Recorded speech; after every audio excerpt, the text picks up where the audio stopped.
Even the, even the introduction of the topic will take 30 minutes. So to do a full presentation, I'll just be scratching the surface of the topics. And then in the question and answer session, I may then try to answer some of the questions. So can we go to the next slide, please?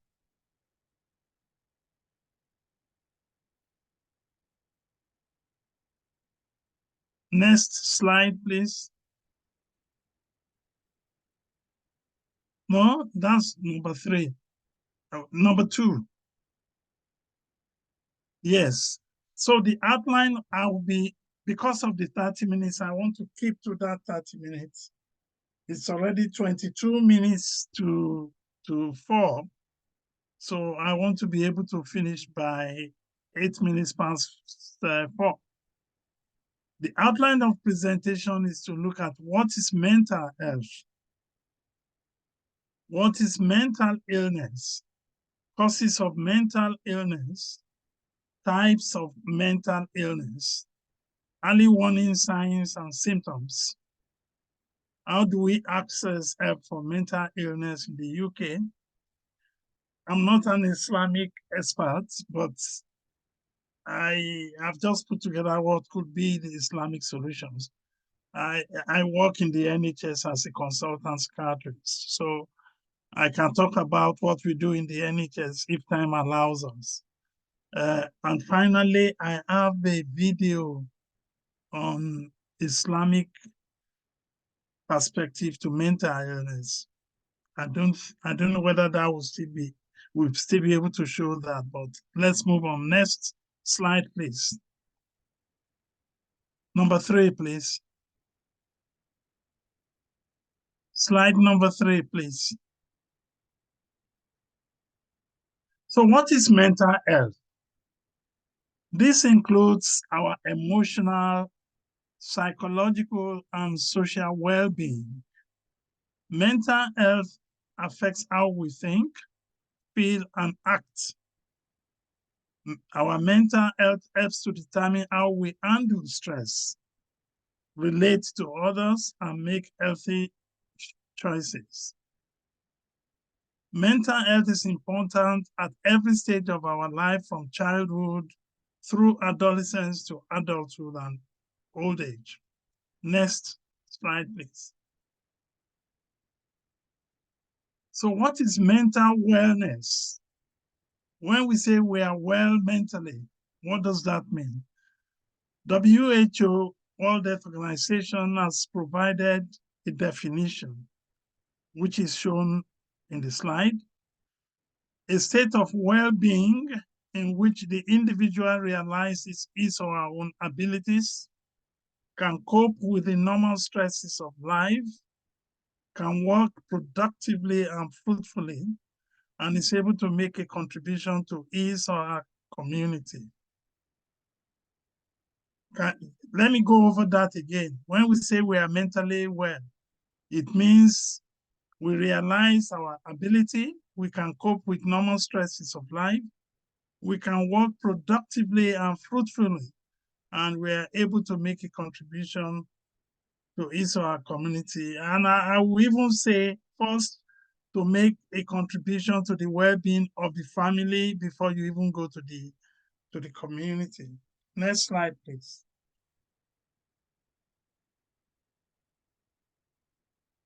Next slide. Yeah. What is mental illness, or what we call mental disorder or psychiatric disorder?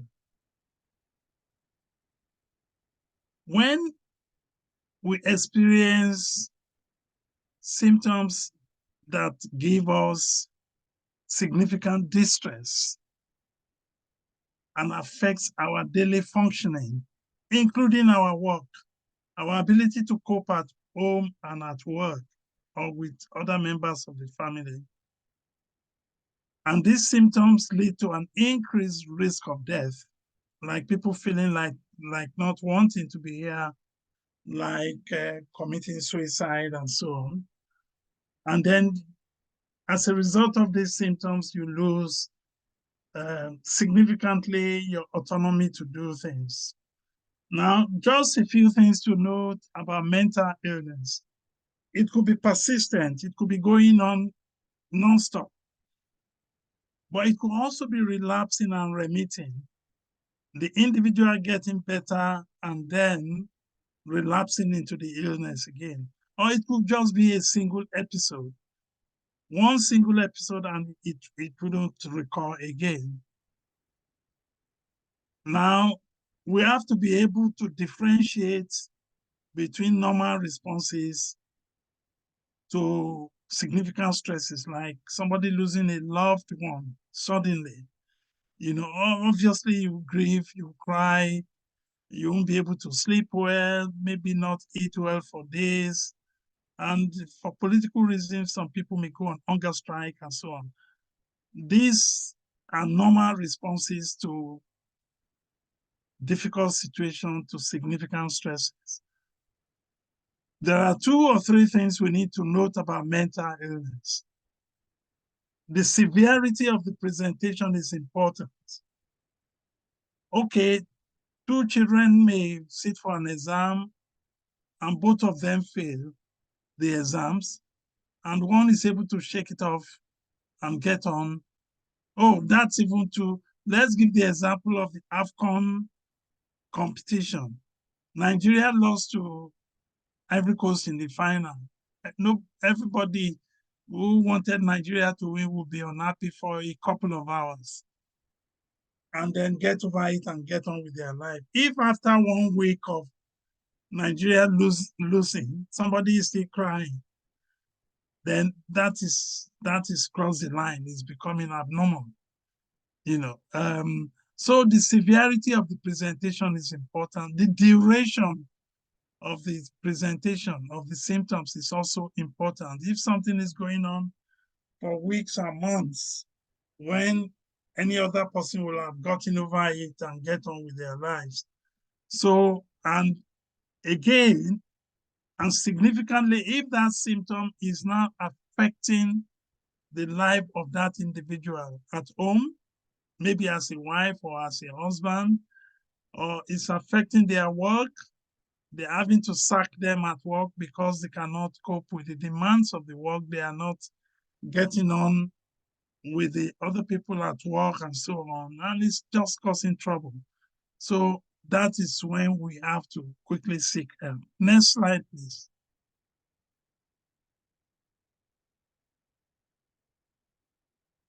What are the causes of mental disorders? Again, I'm not saying if anybody has any of these listed things that they would end up being mentally unwell. No, but these are factors that have been found over decades and over centuries as possibly contributing to somebody losing their mental wellness. We can divide them into 3 groups: biological factors, psychological factors, social factors.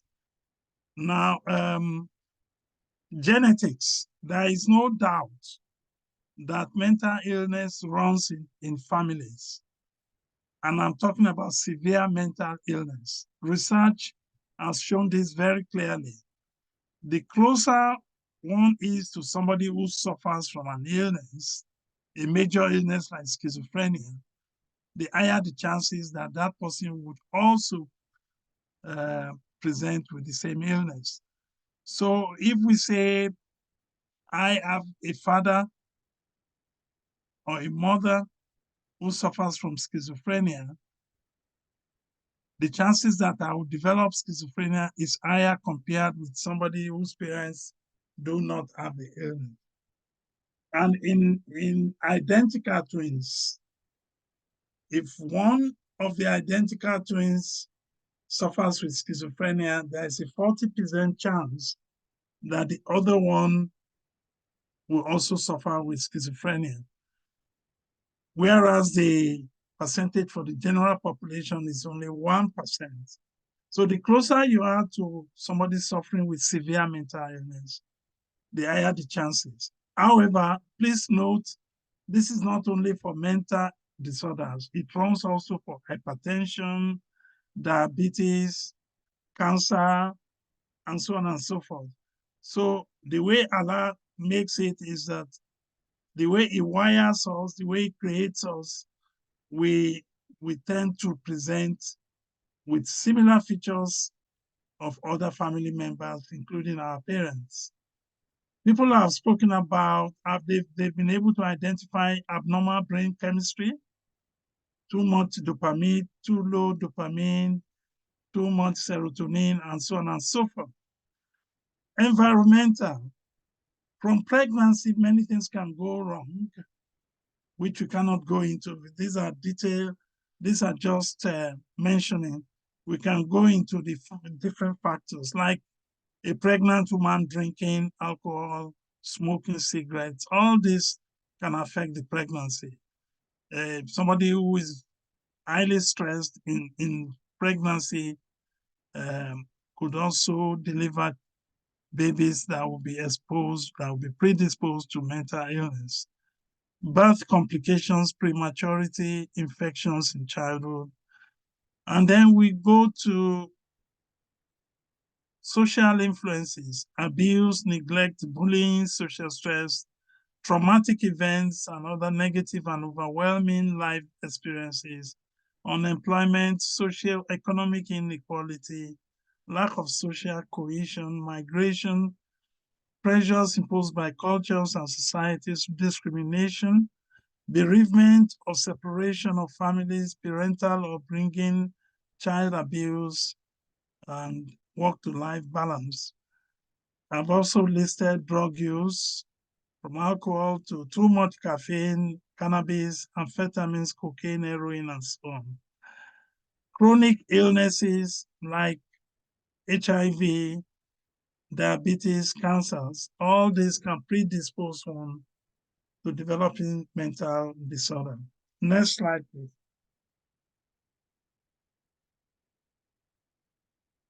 I will only list, initially I thought I would be able to go say a word or two about each of these conditions, but because of time limitation, I won't be able to do that.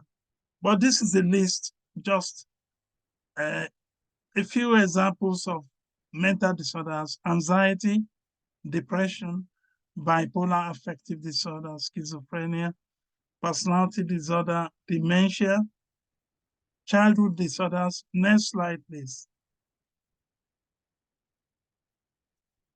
There are others like eating disorders, sleep disorders, sexual disorders, impulse control disorders like kleptomania. Kleptomania is impulsive stealing, irresistible stealing. Somebody just being light-fingered and cannot control it. Pyromania is the impulsive setting places on fire. Behavioral addictions like gambling. Gambling is also a major problem. I understand in Nigeria now, all this Baba Ijebu, betting and so on has become such a big issue. And some people are having to seek psychiatric help. Substance use disorders, I've mentioned that. Dissociative disorders, somatoform disorders, factitious disorders. You can Google any of these if you want to know more about them. Next slide, please. What are the early warning signs and symptoms? Next slide, please.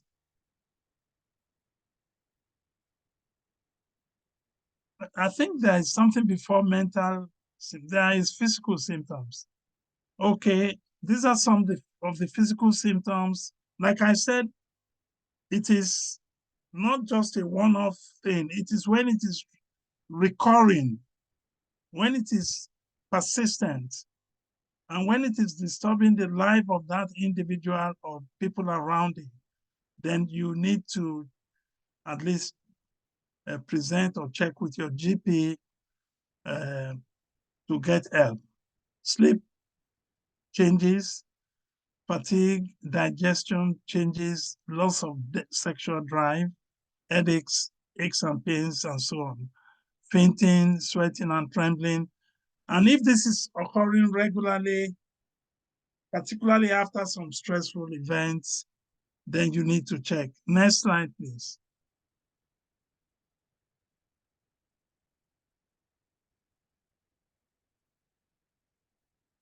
Mental symptoms would include lack of concentration, memory lapses, difficulty in making decisions, confusion, disorientation, meaning somebody not being aware of time, place, and person, panic attacks, sudden attacks of anxiety, when the individual feels like fainting or running away.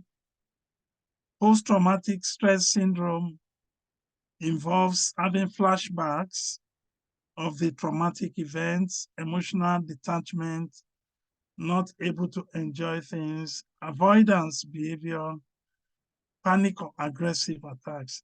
Like I said earlier, these symptoms are clear departure of how the person has been previously. So somebody who is well, stable, doing well, going to work, being a good husband, being an effective wife, and then you start noticing these symptoms. And that gives a very clear, it presents a clear difference from what the individual has been like before. Then you need to seek help. Next, please.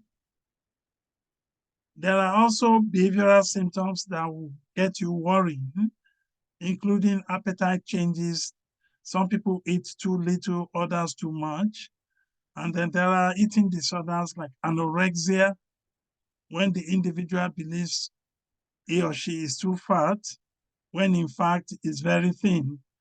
And they will do everything to keep their weight down. Bulimia is when somebody is eating too much and then throwing up just to keep their weight. But they will binge, they will eat a lot and then try to force all the food out. Increased intake of alcohol and other drugs, even increased smoking, restlessness, fidgeting, nail biting. Hypochondria is emphasis on bodily symptoms when no cause can be found for this. And people complain about headache, crawling sensation in the head, all over the body, yet you cannot find a physical cause. All the investigations have turned out to be negative. Next, please.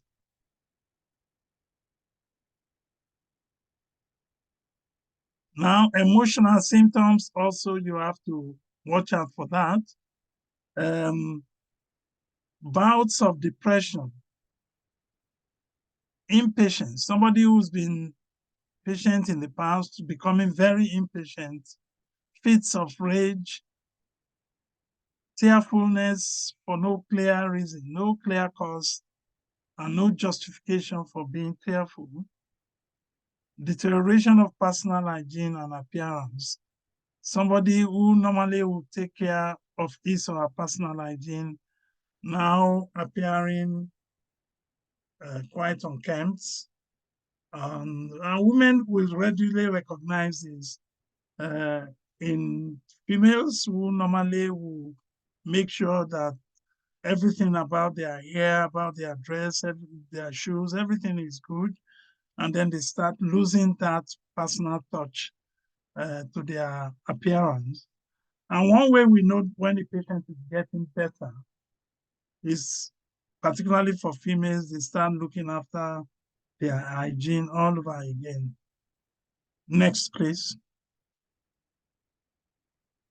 How do we access help for mental health services in the UK? First, you have to approach your GP to refer you for counseling or to mental health services. Available mental health services include helplines. There are numbers you can call and they will give you advice and support. There is also the NHS therapy and counseling services. And then you may be referred to the assessment and for assessment and treatment by mental health services. And there are several services. There's the first contact services like initial response team. Some services call it START. And when you are assessed there and they think you need longer services, there's the community mental health services. And if it's very severe and life is at risk one way or the other, they may, advise admission to a psychiatric ward, either informally, that is, by your own will, free will, or if they think you are risky and you are still refusing to go in, we may now use the instruments of the law, which we call the Mental Health Act provisions, Section 2, Section 3, and so on, just to keep the patient in the hospital and give them the needed help until they are discharged. Now, you can also approach mental health charities, including religious organizations. I'm aware that Christian churches, they have their charities, part of the church. I have a friend who is a consultant psychiatrist who has retired and has set up a counseling service for his church. He's a pastor now. I was wondering, whilst preparing this presentation, can't we have a similar kind of charity for counseling? We have so many Muslims, Nigerians and non-Nigerians, who need help, counseling help. And from counseling, they can be referred to GP, they can be referred to hospital if it is quite severe. I think it's something that we need to think about. And CNMO, being the Council of Nigerian Islamic Organizations, it could be one of the things, one of the items on your agenda. There is also mental health services for children, and there are several types of these, depending on what is affecting the particular child. Next slide, please. Islamic solutions. Auzubillahi minash shaitanir rajim, bismillahir rahmanir rahim. Allah says in Quran 13, verse 28, those who believe and whose hearts find satisfaction in the remembrance of Allah, for without doubt in the remembrance of Allah, the hearts find satisfaction. That is tranquility. So doing a lot of zikr could put the mind at peace, the mind in tranquil, in sakina, tranquility, doing a lot of it. And our salat is a form of zikri, well, that's what the ulamas will say. Frequent and daily reading of the Holy Quran is another. Doing du'as with plenty of istighfar, praying with 99 names of Allah, praying Ayat al-Kursiyu several times a day, and frequent salutation to our Prophet sallallahu alaihi wasallam. All these are forms of zikri that can keep our mind at rest, that will give us the peace, the sakina, the sukun that we need. But this is just my own pulling something together. I'm sure if you ask a sheikh to do a presentation on this, they can do 2-3 hours presentation on different Islamic solutions to stress and to mental disorder. And I've seen some of the video clips by Mufti Menk on how do you handle anxiety, how do you handle depression. I think we can check this on Google or YouTube, and there are many of them. And the last one, yeah, can you go to the last? Can you click on that? and then open the link. Block it first, block the HTTPS, put a block on it, and then right click it and then open the link.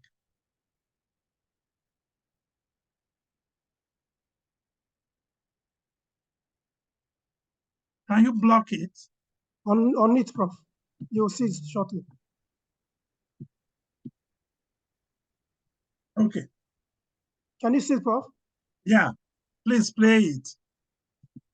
Why is it that whenever we come across someone with a mental illness like depression, we assume one of two things? Either this person possessed by demons and jinn and therefore needs to seek an exorcist, or that this person is far from Allah or is a sinner and therefore Allah is punishing this person. Now, I've been guilty of such crimes for far too long. And now I realize and I acknowledge the damage that I have caused. And it's simply not the case. A lady came to the Prophet of Allah sallallahu alaihi wasallam, and she says to the Prophet of Allah, I have a mental condition where I sometimes lose control. Can you make a prayer to Allah and ask Allah to cure it? So the Prophet of Allah, he said to her, look, you have one of two options. I can either ask Allah for a cure and you will be cured, or you can be patient on your illness and for you is paradise. The amazing thing is here that the Prophet of Allah acknowledged that she had a mental illness and did not tell her that no, that you are possessed by jinn or that you are far from Allah, that you're a sinner and that Allah is punishing. My brothers and sisters, the World Health Organization states that 1 in 4 people will be diagnosed with some sort of mental illness at some stage in their lives. These are statistics that we cannot ignore. Mental illness is very real. What is mental illness? In short, mental illness is a condition that affects one's thinking or behavior. Mental illness is not a choice. People don't wake up in the morning and choose to have a mental illness. Mental illness is not laziness. It's not a bad diet. It's not seeking attention. It's not a physical or a mental or a spiritual weakness. Mental illness is very real. It is as real as cancer, diabetes, and heart disease. Now, we're not denying the power of spirituality, miracles of the Quran as a form of healing. But for the purpose of this video, what we're saying is the seriousness of mental illness is that there is no harm and no shame in seeking professional advice. In fact, Allah subhanahu wa ta'ala says in the Quran that ask the people of knowledge if you do not know. And our Prophet has said, sallallahu alayhi wa sallam, this is the blessing of Islam, that seek the cure of your illnesses. For verily, every illness that Allah brings down, He also brings cure along with you. So please, if you feel in any way, shape, or form that you may be suffering from the symptoms of mental illness, do not be afraid. Start a conversation with the GP, with the psychologist, with the social worker. Go seek professional help. And we as a community need to support our fellow brothers and sisters that are suffering. We really need to start showing people help and support, because that is what a true Muslim is. Okay. You can close it now, yeah. Okay. The PowerPoint. Can go back to our page now. Can you going back there shortly, sir. okay. Okay. I think that brings us to the end of the presentation. It's 4:05 now. We've been able to save 3 minutes in the presentation. We can add that to the time for question and answer, please. Thank you very much once again, Jazakallah khair, for inviting me to participate in this talk. Welcome, Prof. Thank you very much for that wonderful presentation. And I know I'm speaking the mind of everyone here. We've learned a lot from your presentation.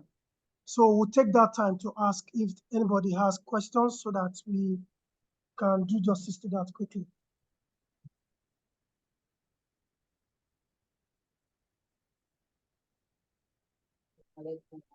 It's not on. On that. Isale.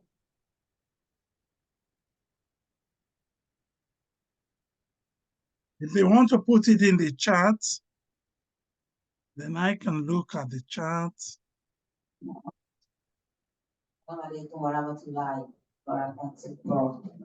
Walaikum salam. That sounds like Sister Bilikis. Exactly. Yes. Alhamdulillah. May I first of all thank Allah for your life and give us that excellent presentation. Like Brother Sai said, we get to God. The reason why I didn't want to ask the question, but it's pertinent to us as women, as family, and because we've got our fathers and brothers there, I think it's relevant.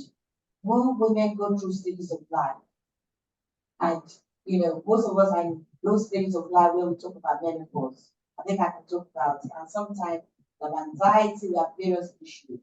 And I'm looking for that probably advice from me in terms of how our husbands, our father can support us. Because sometimes we do have severe anxiety, we have lack of sleep, we can't eat, and it's a stage of life we go through.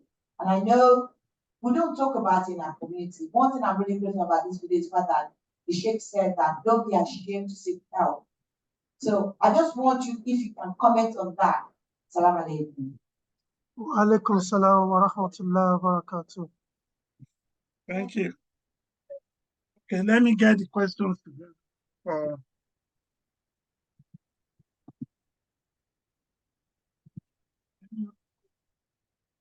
Is it clear? Assalamu alaikum wa rahmatullahi wa barakatuh. Wa alaikum salam wa barakatuh. How does Ruqya help in the matter of mental health?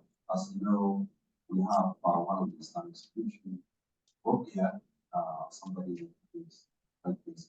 Sorry, I can't pick. Can we use the chat? Is it possible? Yeah, he's saying what is the place of Ruqya? Ruqya in as a solution to, or at least address the mental situation. Use Okay. of Islamic. Role of Ruqya. Yeah. Thank you.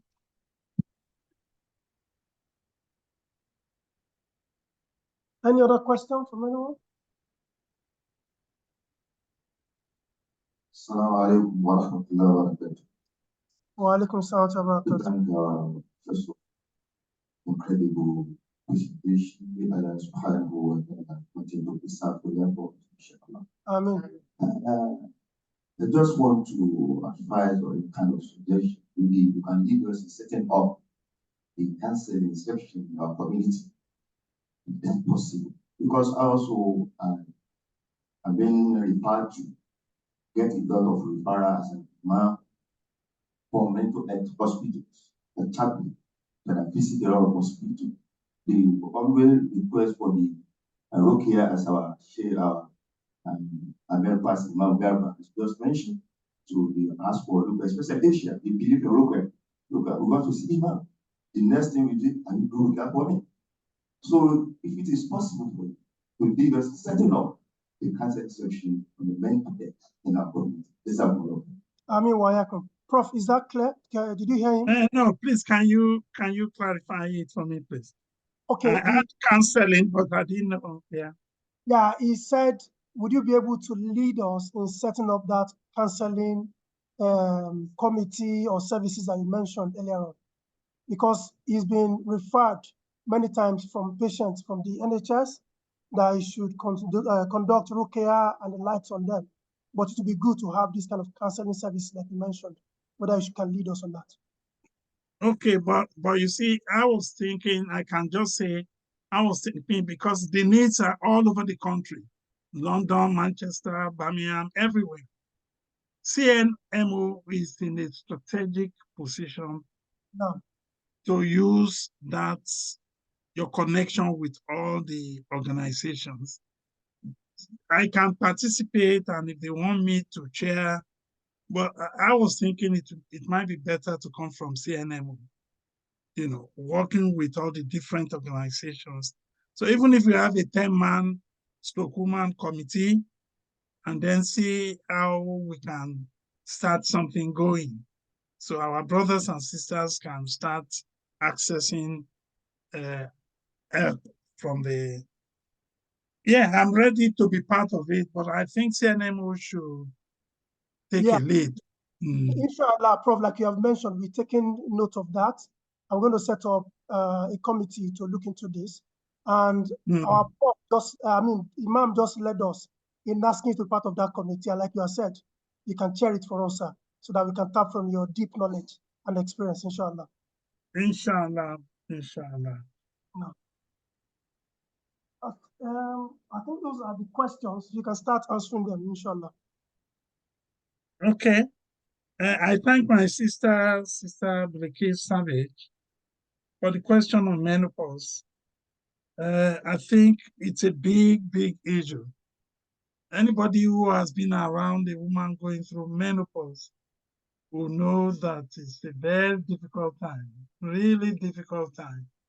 In fact, without an understanding husband, if the husband is not understanding, it has led to divorces and separation, because this woman is just not there for you. The temperature is running cold and hot and sweaty and irritable and everything. And he's not the person you used to know, and then you wonder what's going on. So I think we see quite a few cases in the clinics, particularly in the community mental health services. There are no special, of course, the GP will talk about hormonal health, give some hormone supplements and so on. But there is also the treatment for the anxiety. Some people feel depressed. Some people feel suicidal because it's just too difficult for them to bear. So it is just the awareness that it's not an uncommon syndrome. It's well recognized at all levels. And there is plenty of help out there. There are many people who suffer from it. So before you say anything, another woman will say, yes, mine was even worse than that. So I think we shouldn't keep quiet if we are going through menopausal symptoms. We should seek help, and services are out there to help. I don't know whether that's okay, because I cannot say. We just see these cases as part of patients in the clinic. They could present. The common thing is that they are no longer menstruating, but then they are in the age where it is most likely to be menopause, and they are having all these several distressing symptoms. And the help is there, hormonal help, counseling help. Even sometimes we use some low dose of antipsychotic medication to keep the emotional balance going. So yes, that would be my advice. People should not keep quiet. They should seek help. Help is out there waiting for them. Is that okay, Sister Bilkis? Assalamu alaikum, sir. This is Aja Shaliwa. It's okay, but what we want you to please help us emphasize is, because we have our brothers and our fathers and some children here, and well, mostly our fathers and brothers, for them to recognize and please appreciate this, and our imams too. Maybe when they have men's sessions, like we have women's sessions, we talk about this and we deal with it amongst ourselves, but we want an appreciation of it from our male counterpart in the Muslim community. So anytime referencing to it would be helpful. Thank you. Thank you very much. I think that's very, very important. That is extremely important, because without that, it is leading to real stresses in the family. You may have to go on holidays as a man for a couple of years, and you have to understand this woman is just not there for you. Not because she doesn't want to, it's because what she's going through. She's going through painful, distressing experience, very distressing. But how much can I say now? It is for our imams who are able to reach out to a large number of male Muslims to give talks on this from time to time. And that would help our women members to get some good understanding from their husbands, inshallah. Thank you, sir. No, I think that's clear.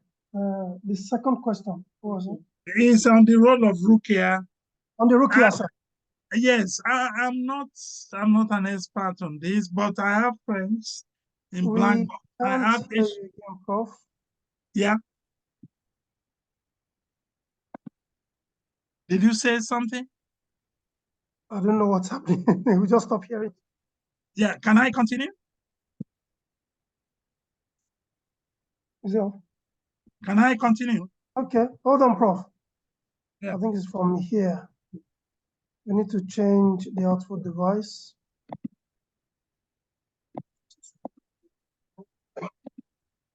What?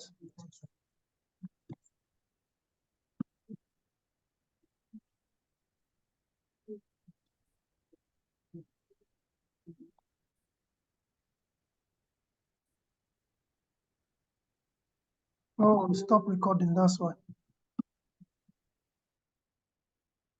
Okay. Hello. Walaikum salam.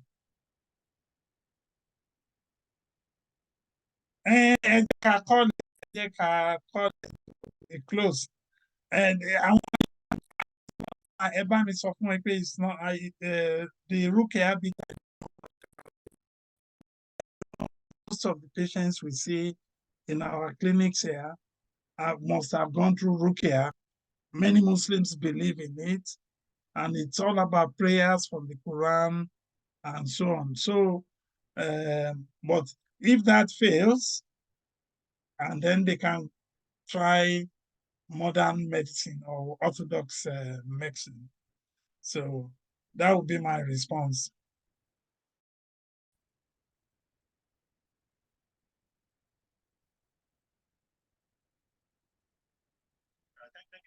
Okay. Okay, so we can call it a day now. Jazakallah khair.